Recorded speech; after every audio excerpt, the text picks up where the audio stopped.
Bonjour à tous et bienvenue dans le Pod Yaourt. Avant de commencer cet épisode, je voulais tout simplement vous demander un petit coup de main.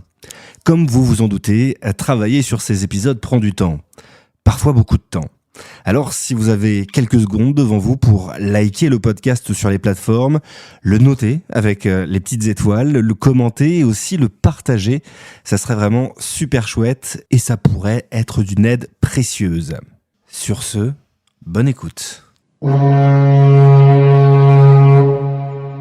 Bienvenue dans le Pod Yaourt, le premier podcast qui s'intéresse à toutes celles et ceux qui font le Havre, à toutes celles et ceux qui sont le Havre.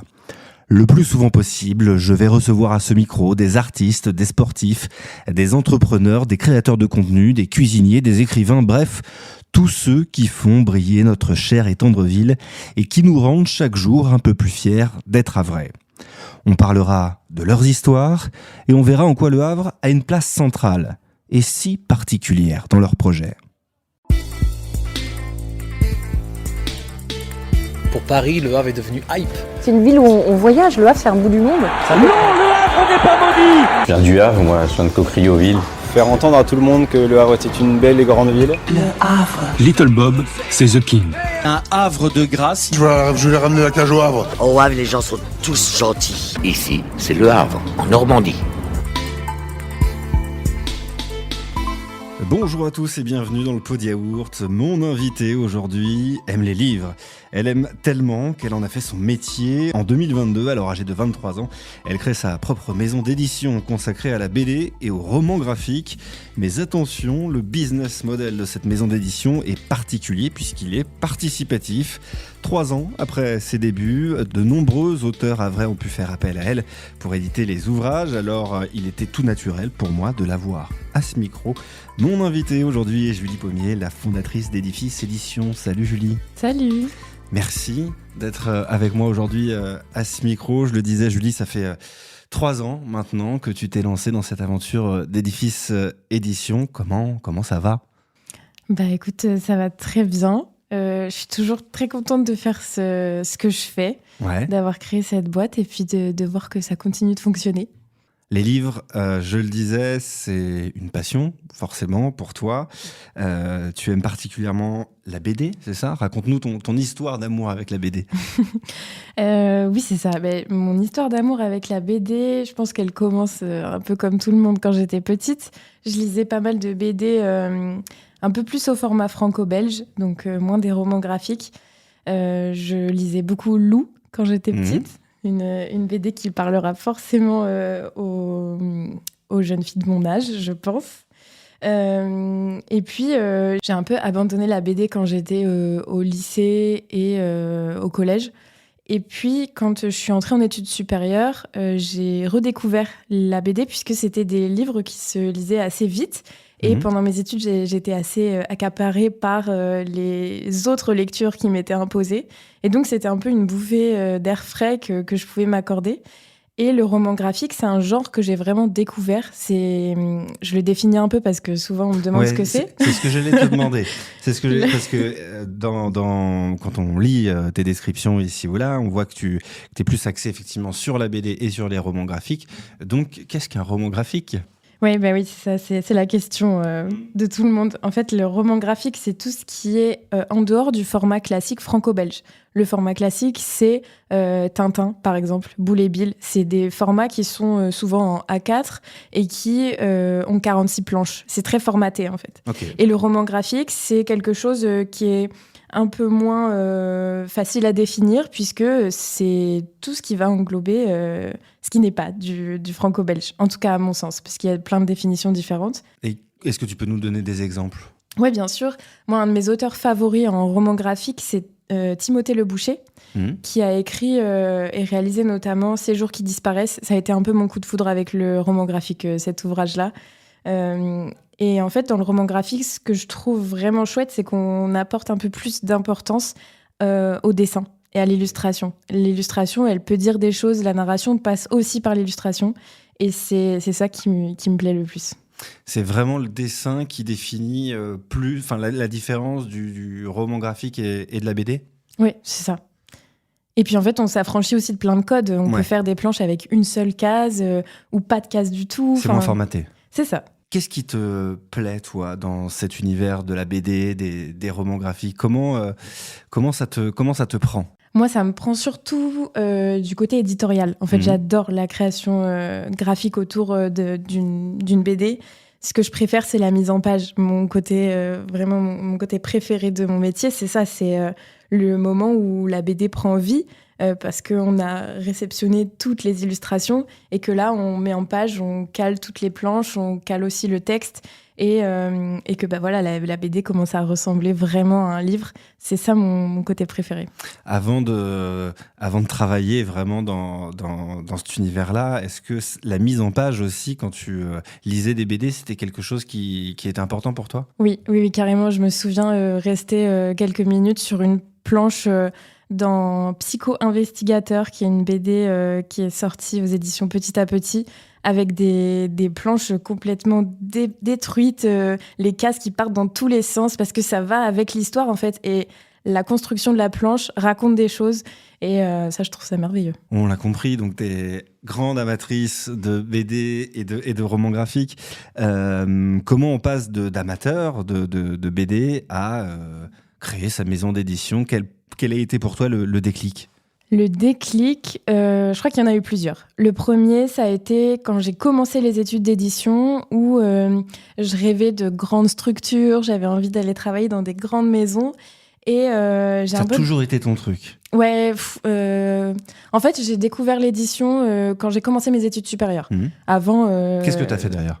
J'ai fait une année de prépa littéraire et ensuite je suis partie directement en spécialisation édition. D'accord, donc il y avait un projet. Ouais, en fait, j'ai découvert l'édition et je me suis dit c'est bon, c'est ça, c'est sûr. Et la première année où j'ai commencé à me spécialiser, j'ai fait un stage en maison d'édition pour être sûre de ce que je voulais faire et ça m'a plu énormément. Et du coup, si je reviens au déclic, en fait, quand j'ai commencé donc mes études supérieures, moi je rêvais vraiment de grandes maisons et j'ai déchanté dans le sens où j'ai découvert qu'il y avait des réalités qui étaient un peu qui n'allaient pas du tout avec les valeurs que je partage. La rémunération des auteurs qui est vraiment moindre. On est sur le maillon de la chaîne du livre qui est le moins bien payé. Ça, tu l'as appris pendant mes études. Ouais.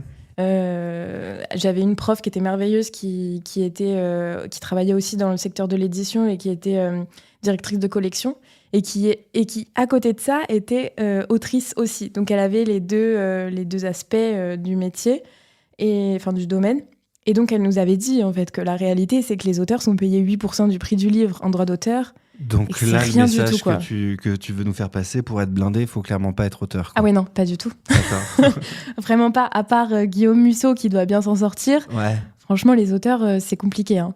Et puis, et donc ça a été le premier déclic. Il y a eu aussi le déclic sur la surproduction. Et au fur et à mesure, je me disais, j'ai plus trop envie de travailler dans les grosses structures. J'ai pas envie d'être complice de ce fonctionnement qui me ressemble pas. Et donc, j'ai commencé à chercher un peu les petites structures qui existaient. Il y en a plein. Il y en a vraiment plein qui essayent de faire en sorte que le monde du livre soit un peu plus vertueux. Et malheureusement, c'est des toutes petites structures qui n'embauchent pas. Et à ce moment-là, j'entrais en master édition et communication. On se refait pas de toute façon. Et puis, je cherchais une petite structure. Et c'est au moment où je suis rentrée dans le master, qui est donc un master professionnel, on était tous en alternance, il y avait des gens qui étaient en reconversion et qui avaient entrepris par le passé, qui avaient déjà créé des entreprises. Et je me suis dit, mais en fait, moi aussi, je peux le faire. Pourquoi pas ? Je pourrais carrément créer ma propre maison d'édition avec ma ligne éditoriale, ma façon de penser, et essayer de faire, comme les petites structures que je vois aussi et que je défends, une édition un peu plus vertueuse. On va reparler tout à l'heure des grandes maisons d'édition. Et avant, tu as parlé de quelque chose qui m'a interpellé aussi, la surproduction des grandes maisons d'édition. Ça veut dire quoi ? Que les grandes maisons d'édition impriment trop de livres ?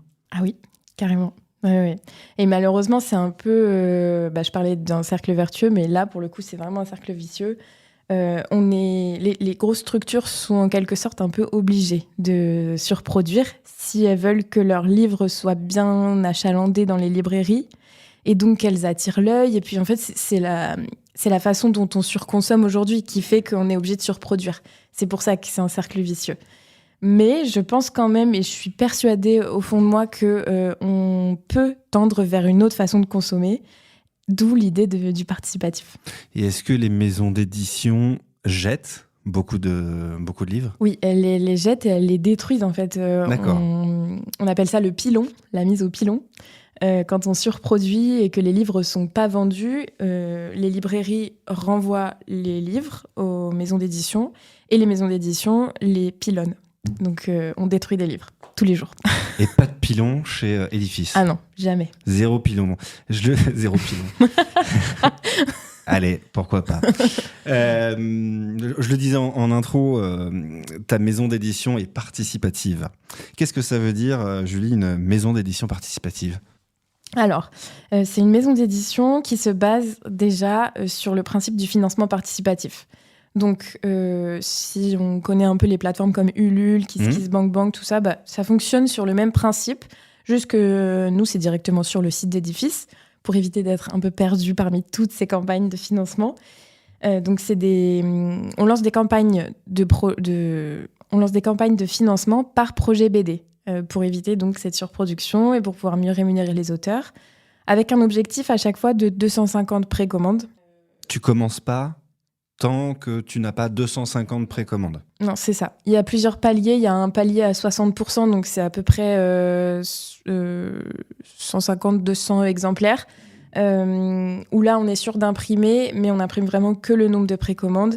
Et il n'y aura pas de suite. Après, les auteurs récupèrent leurs droits. Par contre, si on dépasse les 250 précommandes, là, on imprime le double pour pouvoir ensuite quand même pouvoir être vendu en librairie, en salon du livre, faire de la vente en direct. Concrètement, comment ça se passe ? Vraiment, prenons un cas concret. Je suis auteur, je suis très intéressé par éditer mon incroyable BD. Accessoirement, je ne sais pas dessiner. Mais on fait c'est pas grave, il y a des gens qui savent le faire. Voilà, on fait semblant. Je viens vers toi et je te dis, voilà, j'ai un projet incroyable. À partir de ce moment-là, qu'est-ce qui se passe ? Alors, déjà, il y a une présélection, évidemment. Je ne peux pas proposer tous les projets. Il y a une ligne éditoriale. Mais chez le mien Édifice. est vraiment cool. Déjà, il faut qu'il corresponde à la ligne éditoriale. La ligne éditoriale d'Édifice, c'est déjà quelque chose d'assez vaste volontairement, puisqu'on est sur du financement participatif. Je ne voulais pas qu'on soit uniquement sur du jeunesse, parce que d'une campagne à l'autre, je voulais toucher des publics différents. Et par contre, on est sur une ligne engagée. On traite de sujets qui peuvent être considérés comme tabous. On a parlé de féminisme, on a parlé d'immigration, de santé mentale, d'orientation sexuelle. Il y a beaucoup de thèmes à aborder, le harcèlement scolaire aussi. En BD, c'est différent la façon dont on aborde des sujets comme ceux-là. Et je trouve que c'est un prisme vraiment hyper intéressant. Et donc, si ton projet il correspond à la ligne éditoriale, on va le proposer en campagne de financement. Avant ça, on signe un contrat. Un contrat avec, ça c'est très important de le dire, avec une avance sur les droits d'auteur. C'est quelque chose qui n'est pas obligatoire en France, qui à mon sens devrait l'être. Mais bon, ça il y a plein de choses qui devraient l'être. Et on refera les lois. Allez. Carrément. Non, mais en fait, c'est juste de rémunérer l'auteur pour le travail qu'il a fourni et qu'il va fournir. Donc ça me paraît la moindre des choses. En fait, tu fais ça ailleurs, t'es payé, quoi. Donc voilà, ça me paraît logique. T'as bossé, t'es payé. Ben voilà, c'est ça. Donc tu signes un contrat, ensuite on lance une campagne de financement. Le projet n'est pas forcément terminé, même en général jamais. On est à peu près 50% de l'avancement quand même, pour éviter que les gens n'attendent trop leur BD. On lance donc une campagne qui dure quelques semaines, environ 3 à 4 mois. Oui, il ne faut pas que ça dure trop longtemps non plus. C'est ça, ouais. Les délais, c'est très compliqué. Hein. Et une fois que la campagne est terminée, si on a atteint les 250 exemplaires requis, on imprime. Et puis ensuite, les gens reçoivent leur livre et le livre continue à vivre en librairie et en salon. Là, dans ton business model, les lecteurs, je ne sais pas si on peut appeler ça tes clients aussi, quelque part, voilà, tes clients, tes lecteurs, font partie intégrante du processus d'édition du livre. C'était important pour toi que le lecteur se réapproprie aussi quelque part la façon d'organiser tout ça? Oui, oui, carrément. Et en plus, tu as posé la question tout à l'heure sur le modèle participatif. Ouais. J'ai parlé du financement, mais évidemment, le côté le plus important, à mon sens, c'est la connexion avec les lecteurs, entre les auteurs et les lecteurs, entre l'éditeur et les lecteurs aussi. C'est quelque chose qui, pour moi, est hyper important parce que je pense qu'on l'a compris, mais je suis hyper passionnée de BD et Légèrement. d'édition BD. Et j'avais envie que les gens comprennent comment ça se passe. Qu'est-ce que c'est l'édition ? C'est un métier de l'ombre, en fait. L'auteur aussi, finalement, puisqu'il travaille dans l'ombre jusqu'à ce que son livre soit publié. Or, avec Édifice, on montre déjà avant que ce soit terminé. On montre les croquis, on montre la façon dont on colorise les planches. Et il y a un côté participatif qu'on met en avant. Ça, c'est vraiment les auteurs qui décident. Il n'y a aucune obligation.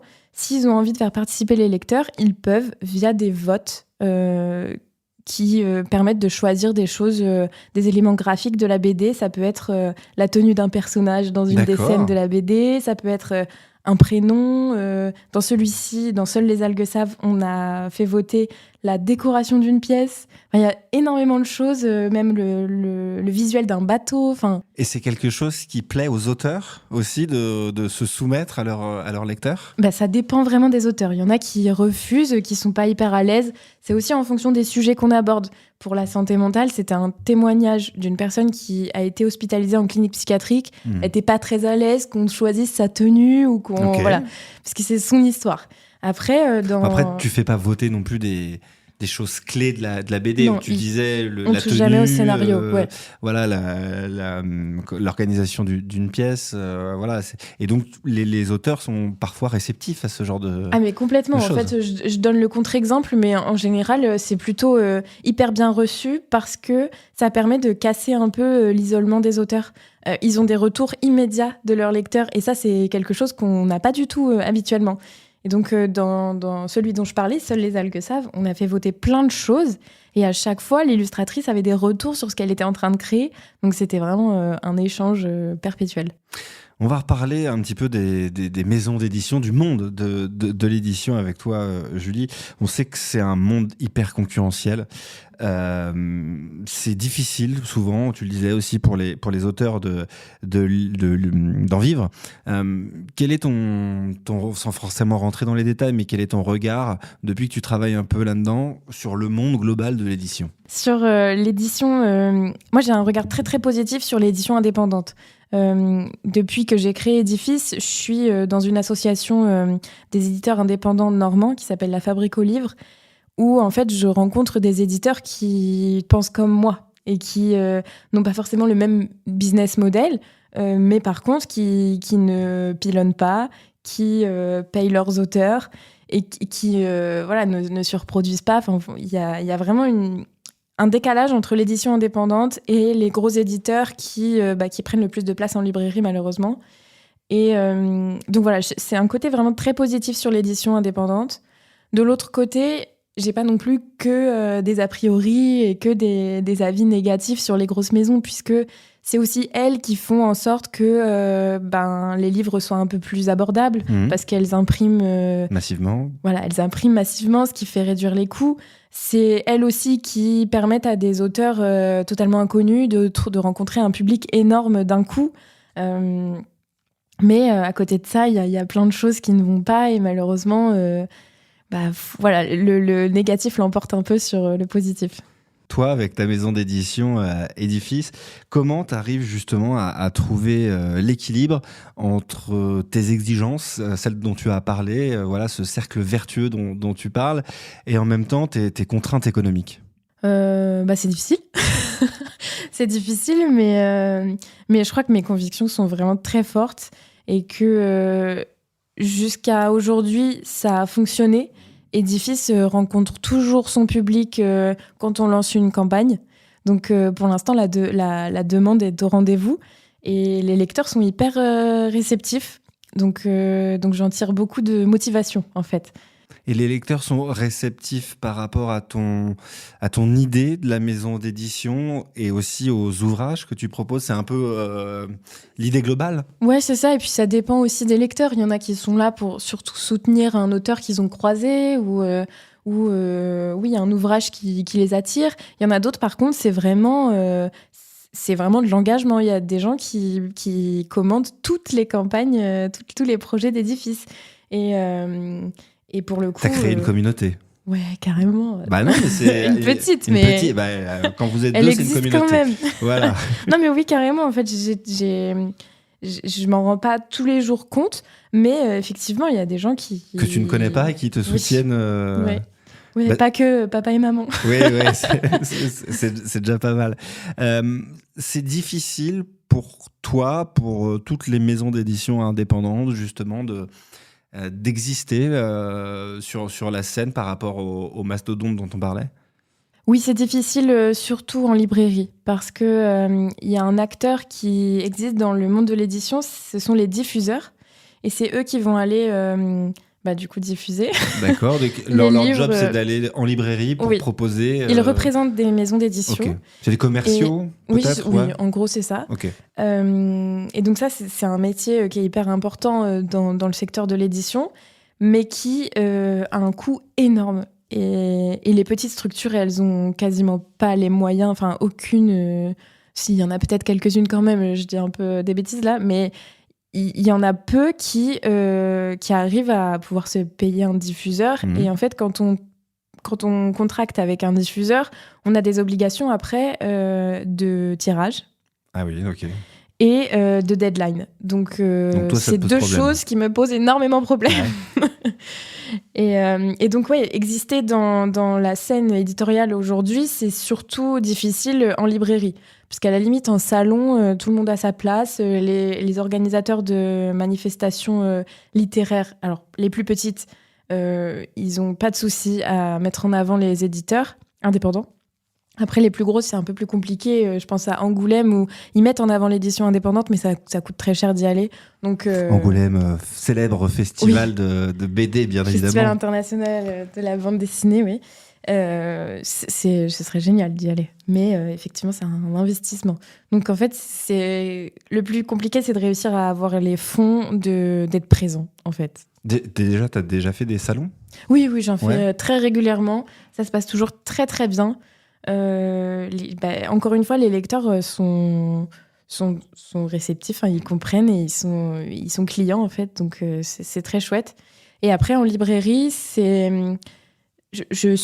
Édifice est présent en librairie, mais c'est encore assez compliqué. Enfin, c'est au compte-gouttes, les librairies. C'est à toi de prendre ton téléphone et d'appeler toutes les librairies en fait, c'est moi de France et de Navarre, le diffuseur. Voilà. Quoi, ouais. Oui, tu fais un peu, étant donné que tu es toute seule, tu fais vraiment un peu couteau suisse. Oui, c'est ça. Je suis en autodiffusion et comme beaucoup d'autres structures, c'est compliqué d'être partout. C'est pas possible d'appeler toutes les librairies dès qu'on sort un livre. On a parlé de ta ligne éditoriale. Quand on a une maison d'édition à soi, on traite les sujets qu'on veut? Bah oui, en vrai, oui. J'avoue que sur ça, je me limite pas. Je suis très contente de pouvoir traiter de sujets qui me tiennent à cœur. Et en fait, ça me paraîtrait pas logique du tout d'éditer des livres pour lesquels je me sens pas en accord ou que je me sens pas aussi investie que d'autres. On parlait de cette contrainte parfois peut-être un peu économique où tu pourrais défendre un projet alors qu'il va pas forcément à l'encontre de tes convictions, mais quelque chose qui n'est pas totalement proche non plus. Ce serait possible ? Pour l'instant, ça n'a pas été... Le cas ne s'est pas présenté. Non, ça ne s'est pas présenté. Je reçois des projets BD très régulièrement. Il y en a pour lesquels c'est un non catégorique. Enfin, c'est sûr que je ne pourrais pas défendre un livre qui traite d'un sujet en particulier. Par contre, je n'ai pas encore eu le cas où effectivement je me dirais ça, c'est sûr que ça va fonctionner, même si je ne suis pas totalement d'accord. Je pense pas... Vu comment j'ai créé la maison, ça m'étonnerait que je dise oui à un projet comme ça. Eh bien, écoute, ce cas va arriver, peut-être, un jour, et on verra à ce moment-là. On verra. Julie, tu sais, pendant ce podcast, on parle beaucoup, forcément, de mes invités, de ce qu'ils font, de leur passion, mais aussi, on parle beaucoup du Havre. Évidemment. Julie, tu es havraise? Totalement. Depuis toujours? Depuis toujours. Voilà, pour toi, monter ta maison d'édition au Havre, ça tombait sous le sens. Oui, carrément.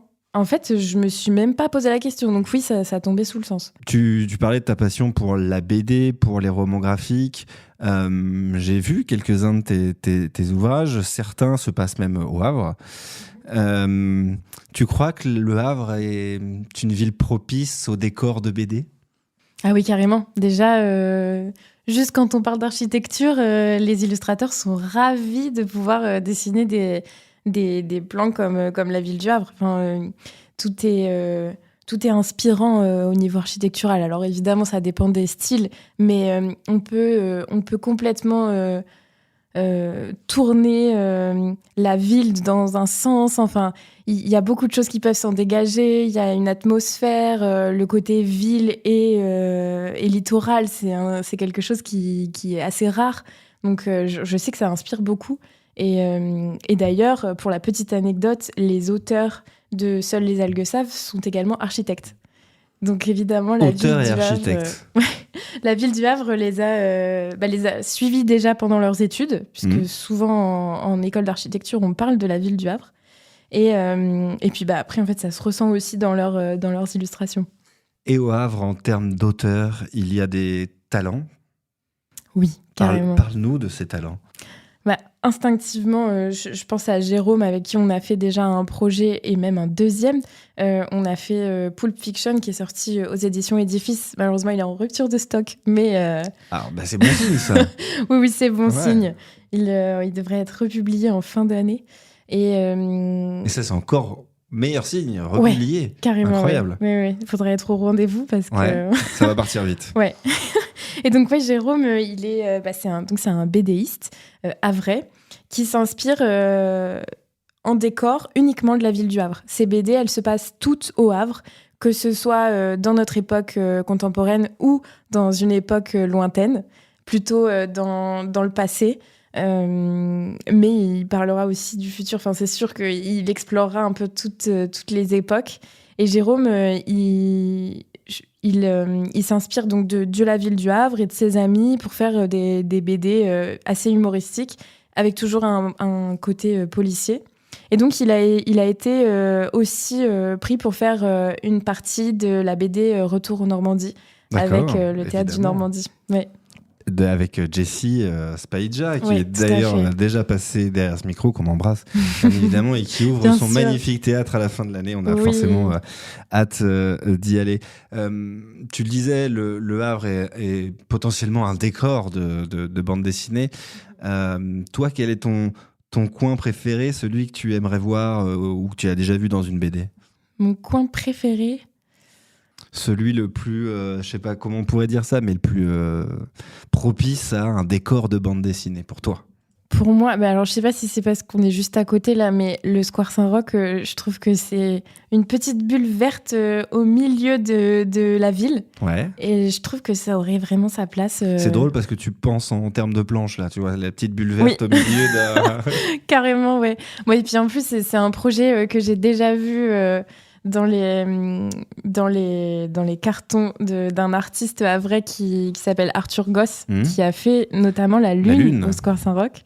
Et je sais que la ville du Havre, pour lui, c'est un décor... il le détourne totalement, mais c'est magnifique. Moi, je suis pas un grand fan de BD, j'aime bien, mais c'est pas mon univers. Est-ce qu'au Havre, il y a un terreau fertile pour les fans de BD ? J'ai pas l'impression que ce soit vraiment une ville référente pour les fans de BD. Non, d'accord. C'est pas Angoulême. Après, je pense quand même qu'il y a pas mal de... c'est sûr qu'il y a quand même des fans absolus de BD qui sont au Havre. Je saurais pas trop si c'est... Il n'y a pas de festival, il n'y a pas de salon ici spécial pour la BD, quoi. Il y a un festival qui s'est créé, mais c'est encore un peu en construction. Il y avait eu un week-end à Bullé, avec une autrice qui s'appelle Lisa Mandel, qui était un peu la marraine du festival la première année. Et la bibliothèque de la ville a repris le projet pour en faire un automne à Bullé. Et la première édition, c'était l'année dernière. Donc il y a peut-être truc qui va potentiellement Oui. grandir un jour ou l'autre. Ouais. Et ce sera donc une fois tous les 2 ans. Donc l'année dernière, on a participé avec Edifice, on a fait plein d'ateliers et de rencontres. Donc je suppose qu'en 2026, ce sera pareil. Julie, je sais pas si tu as déjà écouté des épisodes de ce podcast, mais j'ai maintenant un petit jeu que je fais à tous mes invités. Voilà, le but, c'est d'essayer de répondre à des questions le plus rapidement possible, le plus spontanément. Ce sont des questions, bien sûr, sur Le Havre, donc pas vraiment de piège. Tu réponds comme tu veux. Julie, donne-moi le quartier de ton enfance. Saint-Vic. Ton endroit préféré au Havre. La plage. Celui que tu aimes beaucoup moins. Je sais pas. Franchement, je sais pas. Vers le stade Océane. C'est pas hyper beau. Chaleureux. ton resto préféré. Eugénie. Ton bar préféré. Ça, c'est dur. Tous. C'est Il y en a tellement. Mon bar préféré, mais si, l'Eden. Eden of Persephone. La chose que tu détestes entendre à propos du Havre. Que c'est tout gris. L'événement de l'année que tu préfères au Havre. C'est pas un événement Enfin, ça dure longtemps, un été au Havre. C'est un événement. Ton artiste havrais préféré. Ça, c'est dur aussi. Mon artiste havrais, mais j'aurais trop peur d'en blesser, quoi. J'en connais plein. Il faut en choisir un. Aïe. Je dirais Arthur, alors. Arthur Gott. Si le Havre était un animal. Une salamandre. Évidemment.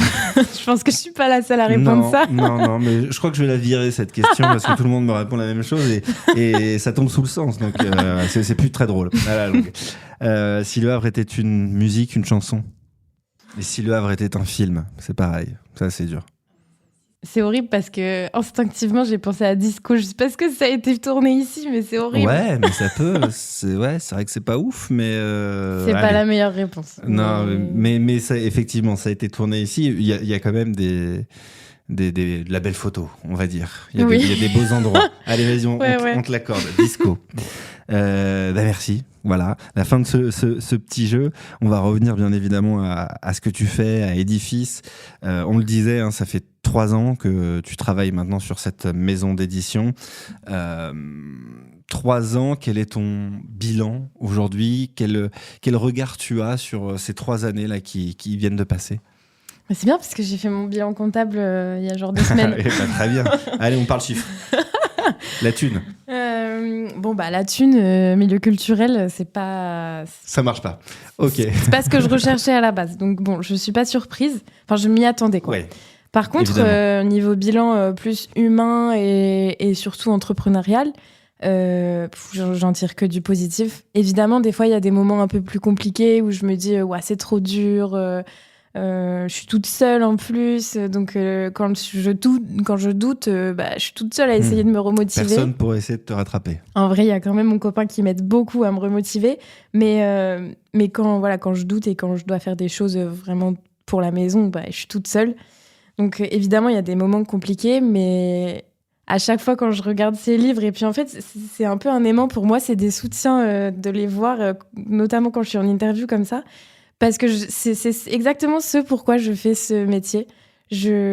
Pour avoir des livres comme ça, des projets aussi beaux et aussi chargés de sens, parce que chaque BD a du sens, chaque BD est défendue par des auteurs qui ont mis tout leur cœur à l'ouvrage. Et ça me passionne de pouvoir les donner au public, en fait, et que les lecteurs puissent les rencontrer. Donc, c'est bien, on te sent presque ému. Ouais, carrément. En fait, à chaque fois que je reçois les livres, je pleure. C'était ma prochaine question. Quand t'as eu le tout premier, d'ailleurs, c'était lequel ? C'était lui, Seules les algues savent, le tout premier. Voilà, que tu l'as reçu, tu l'as déballé. Je me suis pas arrêtée de pleurer pendant 10 minutes, je pense. Ouais. Et puis ensuite, quand j'ai reçu la première photo du livre en librairie, pareil, j'ai encore pleuré, des torrents de larmes. Et en fait, je pensais que ça se calmait. Ça allait se calmer avec le temps.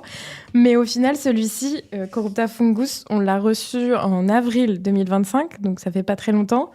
J'ai encore pleuré à chaudes larmes. Qu'est-ce que cette expérience t'a apprise ? Ça m'a appris beaucoup sur moi.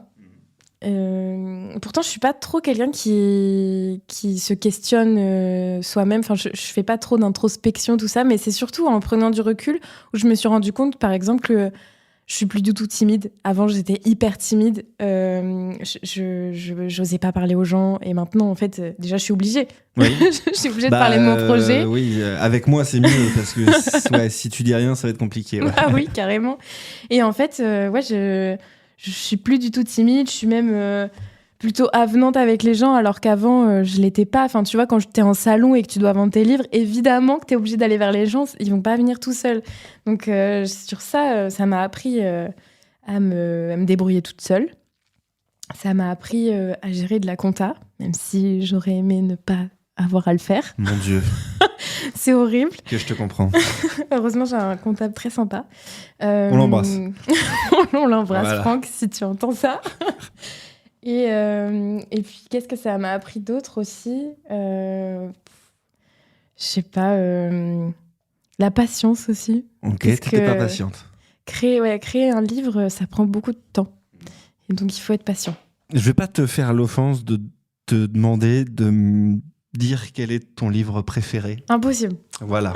Je vais pas Je te détesterais vraiment. Voilà, je ne vais pas te poser cette question parce que tu m'as dit déjà qu'ils avaient tous du sens pour toi. Si tu les as édités, c'est qu'il y avait quelque chose qui t'a animé. Si tu pouvais brièvement nous les présenter et nous dire pourquoi t'as voulu les éditer. Oui, carrément, ça je peux. J'essaye de faire rapide par livre alors. Voilà. Surtout que j'ai pas. T'as 15 secondes par livre. J'ai pas tout pris en plus, donc il faut qu'ensuite je me souvienne. Le tout premier, c'était Seules les algues savent. Pourquoi est-ce que je l'ai édité ? Déjà, c'était le premier, donc c'était le premier projet auquel je croyais. Je me suis hyper bien entendue avec les auteurs, on s'entend toujours très bien. Et ce livre, il parle d'introspection, justement, un truc que je fais pas très souvent, mais qui m'intéresse. Ariane, c'est le personnage principal et elle a vécu une rupture très compliquée. Et elle est dans un quotidien un peu morose. Et le soir, quand elle rentre chez elle, elle se met dans sa baignoire et elle plonge dans un océan hyper coloré qu'on a sur la couverture. Elle y va tous les soirs. Et un soir, elle rencontre une deuxième femme. Et j'en dis pas plus. D'accord, très bien. Après, le deuxième, c'était Pulp Fiction, que j'ai pas avec moi, donc Ouais. rupture de stock oblige. Alors, ce projet-là, c'est un projet 100% havrais, avec Jérôme, dont j'ai parlé juste avant, qui est un auteur havrais. Ça se passe au Havre en 1913, donc avant la destruction de la ville. Donc, si vous voulez voir des paysages que vous n'avez jamais vus du Havre, Très bien. il faut aller voir. Donc, c'est un policier. Il y a 2 corps qui sont retrouvés sur la plage du Havre, complètement mutilés. Et la police commence à enquêter et dit qu'au final, c'est sûrement une attaque de requins. Sauf que des requins dans la baie Manche, du Havre, bon, c'est rare. on a rarement vu ça. Et on a notre personnage principal qui s'appelle Volpe, qui est un renard, qui est un journaliste reporter et qui décide d'investiguer à la place de la police. Et donc, voilà, j'en dis pas plus non plus parce que je veux pas trop en dévoiler. Ouais, faut pas spoiler, t'as raison. Et celui-là, il a été choisi surtout parce que Jérôme, ça a été un des premiers auteurs que j'ai rencontrés et que son projet me parlait carrément et je trouvais que ça avait du sens de créer un projet 100% à vrai. Après, le troisième, et ceux-là, ils sont sortis presque en même temps. D'abord, le Gobestime, qui est un jeunesse. C'est une BD qui s'adresse plutôt aux enfants, donc à partir de 7 ans. C'est une BD qui aborde le harcèlement scolaire. Gaëtan Serra, l'auteur et le scénariste, donc il est... Sujet difficile. Ouais, et il est professeur des écoles, donc il sait très bien de quoi il parle et il avait envie d'offrir déjà à ses élèves, à ses enfants, un projet comme celui-ci qui pourrait leur parler pour évoquer le harcèlement scolaire. Et donc, on suit Nolan, qui est un petit garçon qui se fait harceler à l'école et qui en fait des cauchemars. Il en souffre énormément, il en fait des cauchemars dans lesquels il rêve du gobestime, qui est donc un mot valise, le gob-estime. Ok, waouh, qu'il l'avale. Je l'avais pas du tout. Les gens, d'ailleurs, ont du mal à lire le titre. Ils disent le gobestin. Non, je l'avais bien lu, mais je t'avoue que j'avais pas eu le jeu de mots, là. Ben voilà, c'est à ton service. Et donc, toutes les nuits, il rêve du gobestime qui finit par l'avaler. Et un jour, il y a une petite nouvelle qui arrive dans la classe et qui, à son tour, va se faire harceler. Et lui, il n'a pas envie qu'elle subisse le même sort que lui. Voilà. Après, il y a eu « Je ne suis pas folle ». Donc, je l'ai un peu évoqué tout à l'heure. C'est un projet qui est donc une histoire vraie. C'est un témoignage de Tiziane qui a été hospitalisée en clinique psychiatrique. Tiziane, elle souffre d'un trouble anxieux généralisé et elle a été non diagnostiquée pendant un moment, ce qui a fait qu'elle n'a pas eu d'autre solution que de se faire hospitaliser. Donc elle raconte comment ça s'est passé. Le sujet paraît hyper lourd comme ça, mais en fait Tiziane, elle a beaucoup d'humour. Et donc elle a décidé de rendre ça assez léger sur pas mal d'aspects. Et donc, il y a plein de choses qui sont un peu détournées, des préjugés qui sont totalement cassés. Elle parle notamment des parties de double avec des personnes qui sont donc malades et qui donc, les parties sont très drôles, en fait. Parce que tout le monde part dans tous les sens. Évidemment. Et c'est très drôle. Et il vaut mieux en rire. Voilà. Après, entre-temps, il y a eu le Normandie, du coup. Là, le Normandie, Retour au Normandie. Retour au Normandie, oui. Le titre, déjà, normalement, devrait parler. On est plutôt sur un retour vers le futur au Normandie. C'est un voyage un peu temporel dans les époques qu'a traversé le Normandie, puisque le Normandie, il a été sous l'occupation.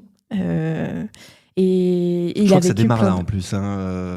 C'est la première époque où ils arrivent, non ? C'est la première époque... non, c'est pas la première époque où ils arrivent. Non, la première époque où ils arrivent, c'est le moment de l'inauguration. Oui, il y a 100 ans. Et après, ils sautent encore. Pardon, j'ai un peu spoilé. Excuse-moi, Jessie. On suit les enfants de Jessie qui se baladent dans le théâtre encore en travaux et qui tombent sur un ancien ticket qui est magique et qui les fait traverser des époques. Donc, leur but, évidemment, c'est de rentrer chez eux. Entre-temps, il y a eu Regarde d'ici et d'ailleurs. Là, on est beaucoup moins sur de la BD. C'est vraiment du roman illustré. C'est un recueil ça, la différence entre une BD et un roman graphique. Pour le coup, oui. On est sur un recueil de portraits de Françaises et Français qui viennent d'ailleurs. L'autrice, elle s'appelle Camille Elaraki et elle est journaliste. Et elle a, vous l'avez un peu entendu dans son nom, elle a une double identité. Elle est franco-marocaine. Et marocaine par son papa. Et quand elle était petite, son papa n'a pas voulu qu'elle apprenne l'arabe. Ensuite, elle a essayé de l'apprendre et elle n'a pas réussi. Et elle s'est retrouvée face à un blocage, alors qu'elle a réussi à apprendre le polonais en quelques semaines. Donc, il y avait quelque chose qui n'allait pas. Okay. Et donc, elle a commencé à se questionner un peu sur sa double identité, sur le choc culturel que c'est entre la France et le Maroc. Et elle a interviewé son papa, qui est sur la couverture, qui s'appelle Rani. Et suite à cette interview, elle a décidé d'en faire plein d'autres. Et c'était son projet de fin d'études, en fait. Et à la fin, elle en a fait un roman graphique, puisqu'elle a fait illustrer chaque portrait par une illustratrice différente, pour que un portrait ait son identité graphique. Voilà pour celui-là. Désolée, Non, mais c'est très bien. Mais ça donne envie, en fait. Tu vois, là, je suis le premier à avoir envie d'acheter tes livres. Donc, je t'écoute avec grande attention. Parfait, alors. Et celui-là, c'est le tout dernier. Il est tout frais. Ça s'appelle Corrupta Fungus. C'est Evgenia de Fleury. D'ailleurs, j'ai pas dit tous les noms des auteurs juste avant. Evgenia de Fleury, c'est sa toute première BD. Là, on est plus sur de la fantaisie. On est dans une sorte de Moyen-Âge, si on veut, où les sorcières existent, les personnages et les créatures magiques existent. Parce que ça n'existe pas ? Je sais pas. Mystère. Et Glycine, notre personnage principal, elle est donc guérisseuse. C'est une sorcière de la forêt et elle est guérisseuse. Et dans ce livre, donc, on parle de féminisme dans le sens où on est sur mon corps, mon choix, la maternité ou non. Glycine, elle veut pas d'enfant et elle le revendique. Et elle aimerait qu'on arrête de lui dire tu verras quand tu seras un peu plus vieille. Ah oui. T'en auras envie. Elle, c'est vraiment pas dans ses plans et elle en veut pas, quoi. Elle le sait. Et en fait, elle va être appelée à essayer de guérir la comtesse du royaume qui semble souffrir d'un mal totalement incurable. Et donc, toutes les créatures magiques sont appelées, tous les sorciers sont appelés et elle va peut-être essayer, peut-être réussir à la sauver, la comtesse. Bon, bah, c'était un beau Voilà. panel de ce que tu as déjà fait chez Edifice Édition. Et bon, si vous voyez pas hein, la vidéo, je vous invite aussi à venir voir les couvertures parce qu'elles sont toutes très jolies, très bien illustrées et à l'image, j'imagine, de la couleur que tu veux donner à ta maison d'édition. Oui, carrément. On arrive bientôt à la fin de ce podcast. Julie, j'avais encore 2-3 questions à te poser, si tu as encore le temps. Oui. Très bien. Est-ce qu'il y a un projet que tu rêverais un jour de réaliser ? Oui, il y en a un. Alors, je suis désolée, mais le sujet est pas hyper fun. C'est pas grave. J'aimerais qu'on parle de deuil en BD. Ok. Donc, bon, désolée. Hein, T'en trouves pas beaucoup J'en trouve pas beaucoup, ou alors j'en trouve, mais plutôt dans la jeunesse. Et c'est souvent traité de manière un peu trop légère à mon goût. Quand on perd quelqu'un, même si on est enfant, c'est quelque chose d'horrible. Enfin, on se rend pas forcément compte quand on est enfant. Mais le deuil, ça peut durer des années, ça peut durer... Voilà, j'aimerais qu'on en parle un peu plus et je trouve que en BD, on aurait une liberté totale avec l'illustration qui pourrait nous permettre de faire des choses vraiment sympas. Et je sais qu'il y a des auteurs qui ont des projets sur ce thème-là. Est-ce que tu as déjà commencé à démarcher un peu sur ce sujet ? J'ai pas commencé à démarcher, mais j'ai rencontré des auteurs qui m'en ont parlé spontanément. Donc bon, je sais que ça peut se faire un jour. Ok, donc peut-être bientôt chez Edifice Édition une BD sur le deuil. Julie, tu ne vis pas de Edifice Édition ? Non. Tu aimerais ? J'aimerais évidemment. Après, je sais que dans l'entrepreneuriat déjà, très généralement, c'est assez compliqué. De réussir à se payer et se payer convenablement, surtout. D'autant plus quand on est dans le secteur culturel. C'est encore plus compliqué. Souvent, je parle un peu en chiffres. Et donc, quand on parle du secteur de l'entrepreneuriat, on dit souvent qu'avant 3 ans, c'est compliqué. Dans le secteur culturel, on dit avant 5 ans. Et en maison d'édition, souvent, c'est 9 ans. Ok, donc ça se retarde de plus en plus, quoi. Voilà, c'est ça. T'as choisi le bon domaine. Ouais, carrément. Qu'est-ce qu'il faudrait, Julie, pour que tu en vives de cette maison d'édition ? Alors, pour que j'en vive, il faudrait que les tirages soient un peu plus importants, donc que les précommandes soient plus importantes, que chaque projet, je sais pas, peut-être parte à 500 exemplaires d'abord. D'accord. Ça, ce serait évidemment plus avantageux pour la maison et donc possiblement pour un salaire après. Et il faudrait surtout plus de campagnes par an. Mais encore une fois, je suis toute seule. Ouais. Encore une fois, je suis toute seule et je suis très contente pour l'instant du rythme de publication qu'on a. On est sur à peu près 4 publications par an. C'est déjà beaucoup. Étant donné qu'encore une fois que ce n'est pas ça qui te fait vivre, donc voilà, t'as entre guillemets un vrai travail à côté oui. qui te permet de payer ton loyer et de manger, quoi. Tout à fait, oui. Donc oui, en fait, c'est assez... je m'impressionne un peu à faire 4 projets par an. Des fois, je me dis que c'est un peu trop, mais à la fin, comme je te l'ai dit, je suis trop contente de pouvoir honorer des commandes et voir les lecteurs en vrai qui me disent qu'ils ont adoré les livres. Donc pour l'instant, oui, j'en vis pas. Je sais que je vais pas en vivre tout de suite. Peut-être même pas. Peut-être même jamais. Mais ça va au-delà. Enfin, vraiment, je suis ravie de le faire et j'arrive à le combiner avec un autre travail. Donc pour l'instant, c'est pas une obligation de pouvoir générer de l'argent. Déjà, si j'arrive à payer les auteurs et la maison, qu'elle fonctionne toute seule, c'est déjà super. C'est un projet du cœur. C'est ça. Il y a une chose dont on n'a pas parlé et j'ai même pas... je me demande comment j'ai fait pour ne pas préparer la question. En parlant de maison d'édition et du Havre, je vois ton logo. Oh, tu sais que je voulais l'ajouter. Je me disais que si tu allais me poser est-ce que tu veux ajouter quelque chose à la fin, je me disais mais évidemment. Mais oui, mon logo. Ton petit logo avec... Si tu veux, il est en grand là. En grand, bah évidemment, avec. Raconte-nous, l'église Saint-Joseph et le volcan. Le volcan, bah oui, comme quoi, Oh. on se rencontre bien. Et, bah ouais. Allez, hop, 2 en 1. Carrément. Ouais, alors, bon, du coup, il y a un livre, l'église Saint-Joseph, et puis le volcan. Il a été fait par un graphiste havrais qui s'appelle Léo. Et en fait, j'ai pas non plus abordé le côté création de la maison d'édition, mais édifice, moi, je voulais vraiment que ce soit un projet commun avec d'autres personnes qui allaient ensuite devenir des lecteurs. Et donc, quand j'ai commencé à créer le projet, j'ai parlé des coulisses. J'avais pas le nom, j'avais pas de logo, j'avais rien du tout. Et je parlais quand même du projet. J'avais un compte Insta. Je commençais à faire des vidéos sur YouTube. N'allez pas les voir, elles sont vieilles. Ok, donc évidemment, on va tous aller les voir.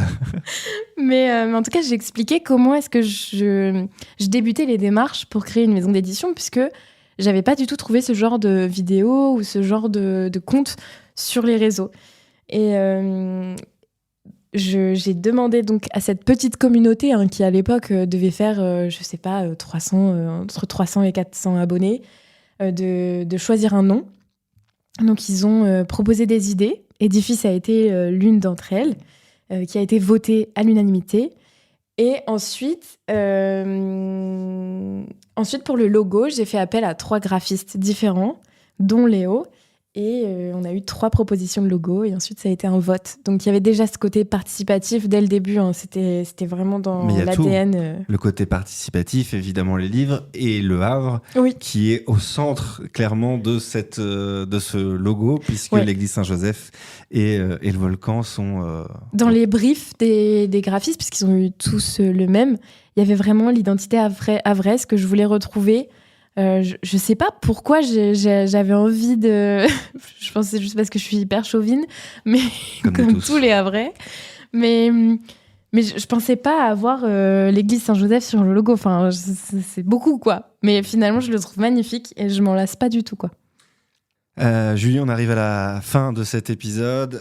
Si tu as eu le courage d'en écouter un jusqu'au bout, tu connais la question que je pose à tous mes invités et tu réponds comme tu veux. Tu peux me faire une tirade, tu peux être très courte sur ta réponse. La question, la voici. Julie, pour toi, Le Havre, ça représente quoi ? Pour moi, Le Havre, ça représente la maison. Je viens d'ici et quand j'ai habité ailleurs, ça me manquait toujours. Enfin, j'ai toujours quelque chose qui me manquait, le côté air marin, le déambuler dans les rues piétonnes. C'est quelque chose, en fait, c'est vraiment une ville chouchou pour moi. C'est chez moi, c'est là où il y a ma famille, mes amis, c'est là où je me sens le mieux. Et puis, je pense que c'est là aussi où je suis la plus épanouie, quoi. Donc voilà. C'est ton cocon. Oui, c'est ça. Merci Julie Pommier d'avoir répondu à mes questions dans le Pot de Yaourt. Julie Pommier, on le rappelle, créatrice de cette magnifique maison d'édition, Édifice Édition. Où est-ce qu'on peut retrouver tes livres ? Sur Internet déjà, sur les réseaux sociaux. Et puis, si vous êtes du Havre, à la Galerne, vous pouvez les commander ou à la petite librairie. Il faut les soutenir. Les petits libraires également, enfin les libraires indépendants. Oui. Merci encore une fois, Julie. Merci à vous de nous avoir écoutés. Puis on se retrouve très rapidement pour un nouvel épisode dans le Pot de Yaourt. Ciao.